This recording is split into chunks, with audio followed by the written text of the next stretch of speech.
Should we take a look at the 27 Barry, Yankees? you can continue your victory lap here. Here's Barry's team Look that, at this thing of beauty. no Look at lottery this. for the draft selections. He just ended up at number 1. You know how that goes. Kind of looks like the So 2023 here's my team. Yankees. So at okay. quarterback and Superflex, I have Jalen Hurts and Jared Goff. My running backs are Saquon Barkley and Joe Mixon, who last year averaged over 19 touches a game, 5 straight seasons of averaging at least 19 touches a game. Volume is king, and he had the 3rd most goal-to-go touches last season. There's no other competition in Cincinnati. I think he won't be the most efficient guy, but volume gets him there, and I think he got unlucky with the touchdowns. I'm as a top 10 running back. It's like my 4th pick. My wide receivers are Amon-Ra St. Brown, my ride or die, of course, and Mike Williams, who I said this on yesterday's show, so I'm back, put my money where my mouth is. I like Mike Williams at cost over Keenan Allen. I think this is the year that we go, oh, you'd rather have Mike Williams on that Kellen Moore Chargers offense than you would Keenan Allen there. My flexes, we talked about James Cook, we talked about James Conner, so I've got a little bit of upside there with James Cook. I think he's going to be the lead running back, one of the best offenses in football, and James Conner had 18 or more fantasy points in 5 of his last 7 games, played at least 90% of the snaps in 5 of his last 7 games. Back-to-back seasons with over 15 fantasy points again. Volume is king. My tight end is Dalton Schultz. He's fine. He's fine as a tight end. He's I punted on the position, right? He plays tight end. Right, he plays tight end. He qualifies at tight end. But I like Higbee better, and he's on your You know what? I got Higbee later, and by the way, those are 2 guys that you want to sort of talk about cheap volume or cheap targets. Dalton Schultz and Tyler Higbee are both guys that could either, Higbee's not going to lead his team in targets, but both guys could easily be top 2 on their team in targets, right? I mean, Schultz actually could lead the Texans in targets, but he'll be right there.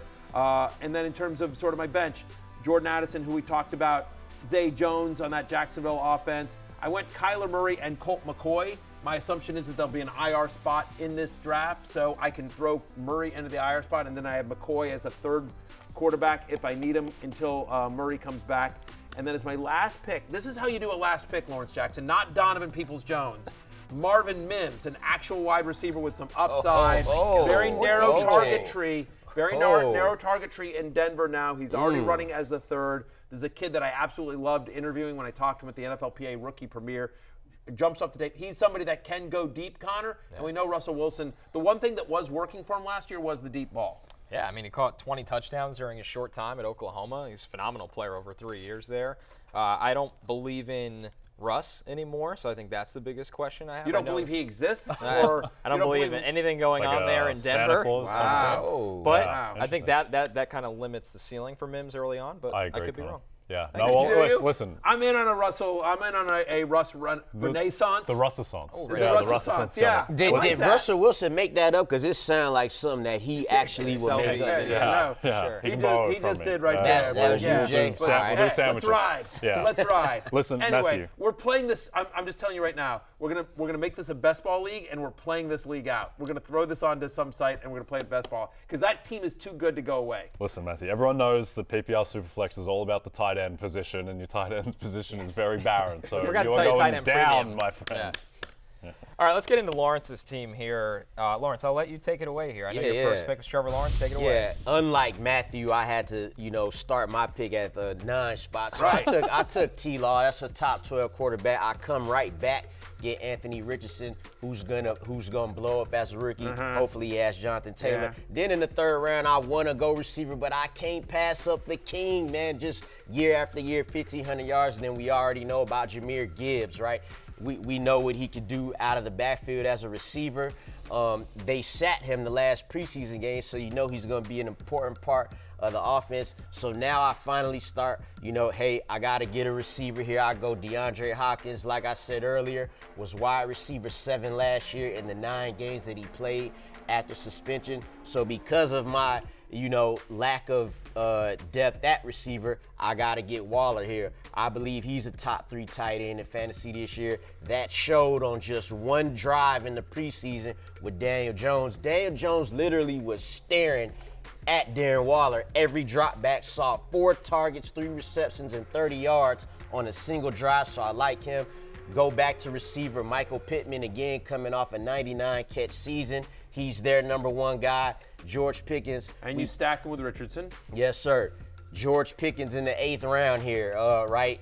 800 yards as a rookie. That's solid. Again, like I said earlier, if Kenny Pickett if he's to ascend, then George Pickens has to do it with him with more than acrobatic catches. In the 9th round, I'm stacking receivers. I call this section like the one of those guys, because one of those guys got to pop off for me at receiver. Yep. I choose Odell Beckham here out of that Ravens receiver group. He's built a nice little connection with Lamar. Now we get into the bench slots. I go Khalil Herbert here. Now the Bears running back situation, this will be probably a 3-man committee, right? But Khalil Herbert, to me, well, not to me, it's what's going to happen. He'll be the first running back to trot out there when the Bears open in week 1. Round 11 here, I just go Kadarius Toney, right? Chiefs offense, Patrick Mahomes, again, one of those guys on the Chiefs offense besides Travis Kelce. Got to catch some passes. I think Kadarius Toney's injury dropped him a few rounds, so that's that. Then I go Desmond Ridder, baby. He's the last starting quarterback left on the board, so Taylor Heineke. Look, Taylor Heineke, right? He said, Washington football legend. You know what Taylor Heineke said a couple days ago? He said, I'm having trouble learning the long plays. And then Arthur Smith was like, well, we like to challenge him. So I don't know. That ain't a good sign for your boy. How long of a play is handoff to Bijan? But he can't figure it out. He can't figure it out. Desmond Ridder all the way, Matthew. Pitch it to Bijan. Bubble screen to Bijan. Hey, Desmond Ridder, point guard. That's all you got to do. I end the draft with Sam Laporta, Jeff Wilson, and another guy, MVS, C. Deacon Pete, a.k.a. our producer Pete. He sniped me for Donovan Peoples-Jones. No. Right, so I found another guy with 3 names, and he's on the Chiefs offense. I believe Jaron Jackson Jr. was taken 3 rounds early, so he couldn't get triple J. Jackson Smith and Jigba. Yeah, exactly. So I just, producer Pete, like I've been doing Donovan Peoples-Jones jokes for literally a week, right? And I was just like, I literally said in the group chat, I said, Lawrence, you have to take Donovan Peoples-Jones. And the pick before Lawrence, producer Pete, who's a comedy goalie, God forbid we ever have any fun on this show, producer Pete takes Donovan Peoples-Jones. He doesn't even like Donovan Peoples-Jones. I'll be honest with you. Producer Pete told me he doesn't even know who he is. Yeah, he's going to know now. No, he's going to know now. Just to ruin our fun, just have chaos. Producer Pete, Thank you, Pete. I'll take. Producer Pete never drinks for free. I'm just letting you know that right now. Twice the price. Yeah, exactly. Double the price for Producer Pete. All right, Jay, take it away. Outrageous. Okay, let's take a look at. Last thing I was going to say is the Khalil Herbert pick. I actually think is really good.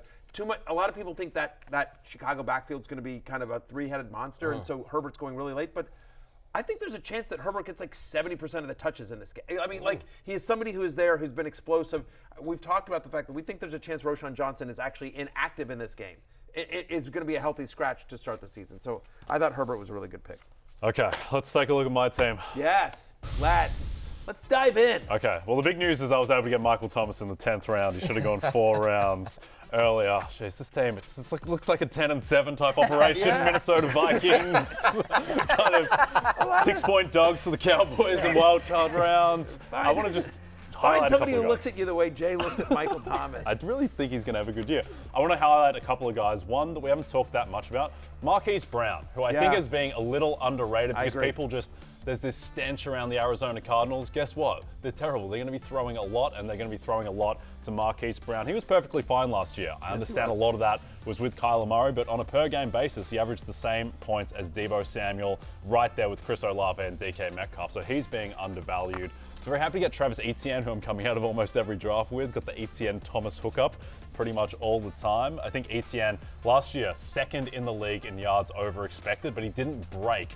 many 10-yard plus runs, and I think he's got more explosion in him this season. All right, let's jump right into my team to close this thing out before we take a break. Obviously, a lot of upside play. It's tough when you pick last in the Superflex draft. I'm already making excuses. Not for all of us. Dak Prescott is my QB1. Jonathan Taylor and Breece Hall, my running back duo. Go ahead, Barry. What do you got for us? I just hear a lot of excuses on this table. Go ahead. Jamar Chase, I got in the last pick of the first round. I think he finishes as the top wide receiver in fantasy football. This is a PPR league. Mike Evans feels like he's on a mission to get 1,000 yards for the rest of his life. George Kittle, got him pretty late at the end of the 7th round.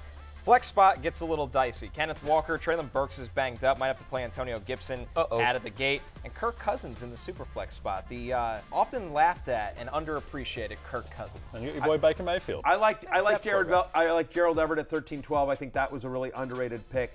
And Adam Thielen, it's nice that you drafted somebody older than me. It said it couldn't be done. And I wanted to show them.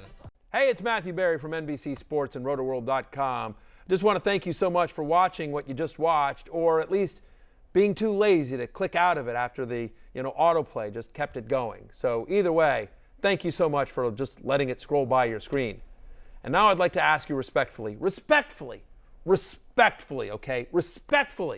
please subscribe to the NFL on NBC YouTube channel for the latest NFL news, fantasy headlines from Rotoworld, and betting analysis from NBC Sports Edge.